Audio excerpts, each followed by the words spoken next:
Film बचपन का ये गीत जब भी हमारे कानों में सुनाई देता है तो तुरंत हमारी आंखों के सामने अपने बचपन की वो नटखट यादें ताजा हो जाती हैं, जिनके ख्याल भर से हमारा रोम रोम रोमांचित हो उठता है।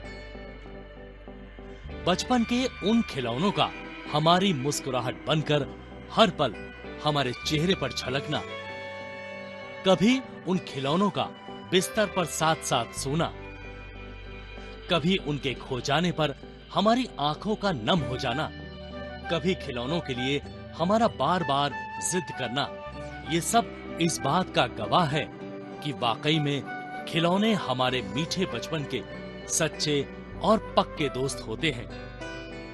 उन खिलौनों का प्रवेश हमारे जीवन में उस समय से हो जाता है जब हम जन्म लेते हैं और कुछ ही दिनों के बाद हमारे जो पालने होते हैं उसके ऊपर झूमर लटकने लगता है और वो घूमता है गोल गोल।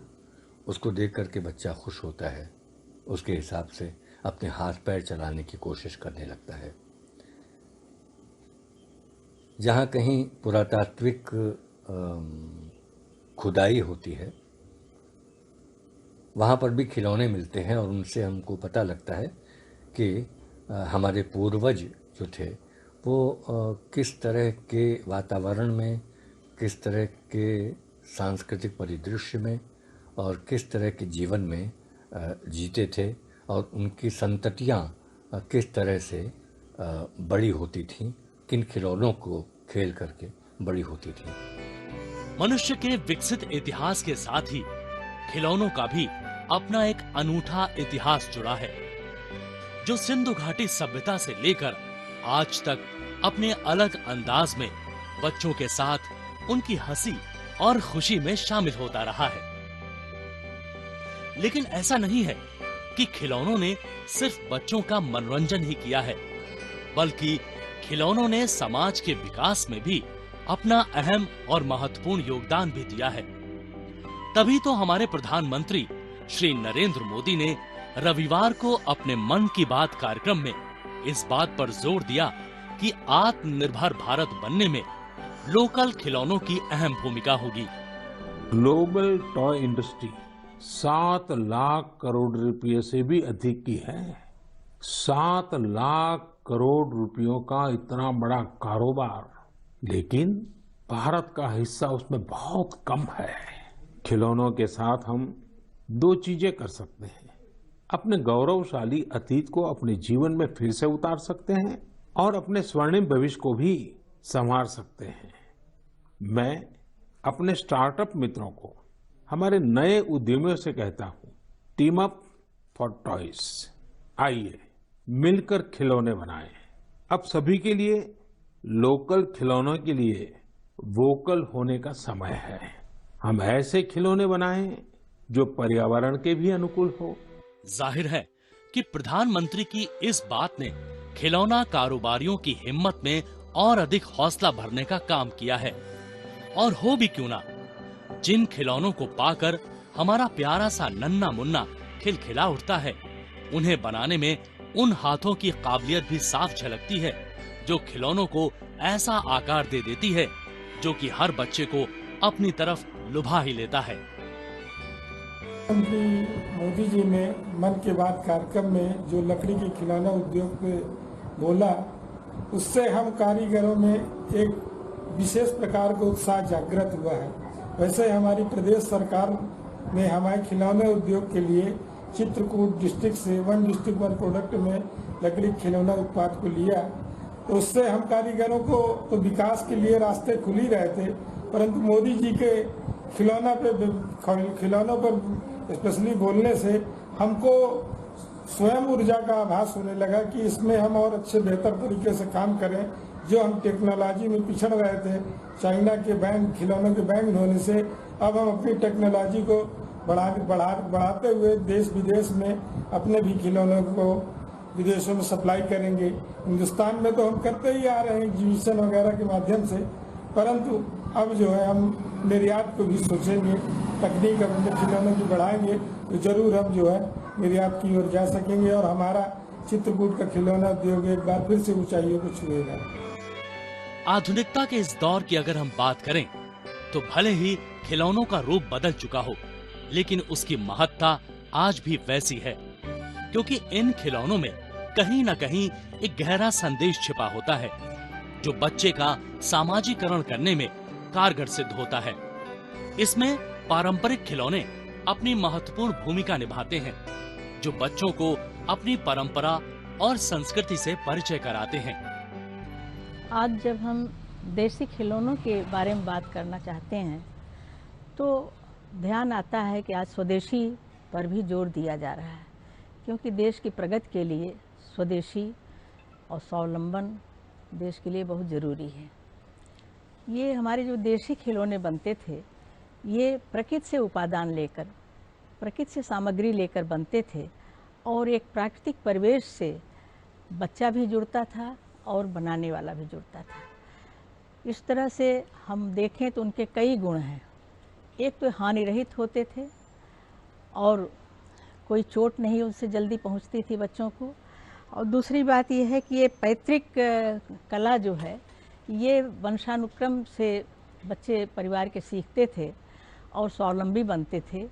रोजगार का एक साधन भी था, कौशल विकास का एक अवसर देते थे। हाट मेलों में इनकी खपत होती थी। लघु गृह उद्योग के रूप में भी इनका विकास करना अब जरूरी लग रहा है।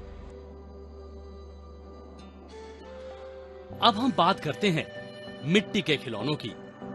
मिट्टी के सामान्य खिलौने तो हर मेले या खिलौनों की दुकानों पर मिल जाते हैं, पर जो बात लखनऊ के मिनिएचर टॉयज में है वो हर किसी खिलौने में कहा। आकार में छोटे पर बनावट ऐसी कि मन देखता रह जाए। एक एक मुद्रा स्वाभाविक, मानो ये सब अभी बोल पड़ेंगे। यही तो वजह है कि इनकी देश में ही नहीं विदेशों में भी खूब डिमांड आती है। मिट्टी के खिलौनों को या तो साँचों में भरकर या कुम्हार की चाक पर बनाया जाता है। लकड़ी की चिकनी सतहों पर लकीरें खींचकर फिर उन्हें तलवों के बीच दबाकर तरह तरह से उकेरा जाता है। तब जाकर एक लुभावनी तस्वीर निकलकर सामने आती है।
मिट्टी के खिलौने बनते थे पहले बहुत ज़्यादा, और एक शूद्रक ने एक नाटक संस्कृत में जो लिखा मृच्छकटिकम मिट्टी की गाड़ी, उसी पर आधारित बहुत पुरानी परंपरा है हमारी खिलौने की।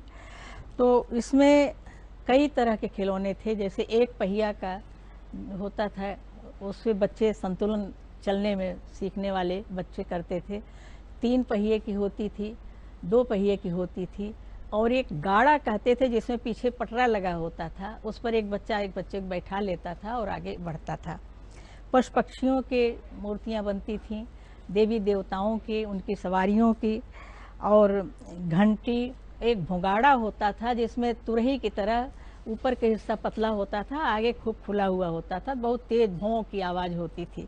भारत के किसी भी क्षेत्र में आप चले आइए, आपको हर तरह के खिलौने मिलेंगे, कहीं मिट्टी के, कहीं लकड़ी के, कहीं काठ के। इस तरह से आपको खिलौने जगह जगह पर मिलते हैं। सांचे में ढाल करके इनको बनाया जाता है।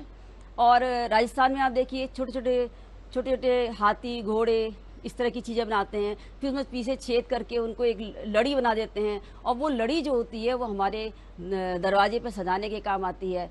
और इससे क्या होता है, बच्चों को अपनी जो परंपराएं हैं उनके बारे में भी जानने को मिलता है। मिट्टी के खिलौनों की दुनिया से अगर आगे बढ़ें तो बात आती है लकड़ी के खिलौनों पर, जिन्हें बनाने के लिए कारीगरों ने एक अलग और विशेष कुशलता हासिल होती है। अलग अलग स्थानों से प्राप्त लकड़ियां ही इस कार्य में प्रयोग की जाती हैं। मसलन कश्मीर में अखरोट की लकड़ी तो तमिलनाडु में रोजवुड की लकड़ी, ये खिलौने बेहद पसंद किए जाते हैं। आंध्र प्रदेश और कर्नाटक के खिलौने श्वेत और रक्त चंदन की लकड़ी से बनते हैं। उड़ीसा और बंगाल की अगर बात करें तो वो गमरी और झारखंड में मुलायम परतदार सफेदा की लकड़ी का प्रयोग करके खिलौने बनाए जाते हैं। केरल की नृत्य करती गुड़िया, आंध्र प्रदेश के नवविवाहित जोड़े और बंगाल की देवी देवता केवल खेलने के लिए नहीं बल्कि सजावट के लिए भी खासे लोकप्रिय थे। और आज भी काष्ठकला में वाराणसी हमेशा से अग्रणी रहा है, जहां रोचकता और यथार्थ का अद्भुत संगम नजर आता है। यहाँ के हाथी, घोड़े, बर्तन, पशु और पक्षी बाबा विश्वनाथ की नगरी काशी में अपनी छटा बिखेरते न जाने कब से चले आ रहे हैं। लकड़ी के खिलौने बनते थे। लकड़ी में एक लोला होता था जो बच्चे चूसते भी थे और दांत से दबाते थे मसूड़ों से, तो कहते थे कि इनसे दांत जल्दी निकलेगा। तो वो बिल्कुल चोट भी नहीं लगी, वो चिकना होता था। एक घुनघुना होता था, एक जो है लट्टू बच्चे चलाते थे, और एक फिरकी होती थी, फटफटी, गुलेल, गुल्ली डंडा, गुड्डी गुड्डा, बाबा जी आदि बनते थे। अब आप देखिए तेलंगाना के आदिलाबाद एक जगह है, वहाँ पर निर्मल गांव है। उस गांव में लकड़ी के बहुत सारे खिलौने बनते थे और बहुत प्रसिद्ध है वो जगह। और वहाँ पर पिरोली जो वृक्ष होता था उससे इसको बनाते थे। पिरोली वृक्ष क्या है, बहुत सॉफ्ट होता था, उससे आकार देने में बहुत आसानी होती थी। और उसे बंदर, चिड़िया, इस तरह के बहुत सारे जो बनते थे और ऐसा लगता था जैसे वो अभी बोल देंगे, इतने सच उनकी आकृति बनती थी, लगता था कि बोल देंगे। और अब जो मोदी जी ने एक नया अपना जो स्टेप उठाया है, कदम उठाया है, ये वाकई उन लोगों के लिए बहुत ज़रूरी है जो इस व्यवसाय से जुड़े रहे हैं, जिनका पारिवारिक व्यवसाय रहा है और जिन्होंने इस पर अपना सारा जीवन उठाया है। और उनके अंदर कला है और वो कला मर रही है, क्योंकि आज उसको खरीदार नहीं मिल रहे हैं, आज उसको एक ऐसा मंच नहीं मिल रहा है, तो इसलिए कला खत्म हो रही है। काठ के खिलौनों की बात की जाए तो राजस्थान की कठपुतलियां कैसे छूट सकती हैं। संचालक की उंगलियों से कमाल की डोर से बंधी इन कठपुतलियों ने न जाने कितने बच्चों का मन मोहा है। कठपुतली, काठ की पुतली भी बनती थी, और कठपुतली का तो एक लंबी परंपरा है। उसमें कागज की लुगदी भिगो करके मिट्टी के सांचे बन जाते थे, उसके ऊपर मेरे पिताजी बनाते थे, मिट्टी की मूर्तियां बना के उस पर वो डालते थे, लपेटते थे और मेथी के घोल से उसको चिपकाते थे। बाद में काट कर उसके जो है उसको कलर करते थे, उसमें हाथ मुँह आँख सब बनाते थे और फिर वो खेलते थे। धातुओं से बने खिलौने मनुष्य की बौद्धिक परिपक्वता का परिणाम है, जिसमें दक्षिण के कुछ प्रमुख राज्य सबसे आगे हैं।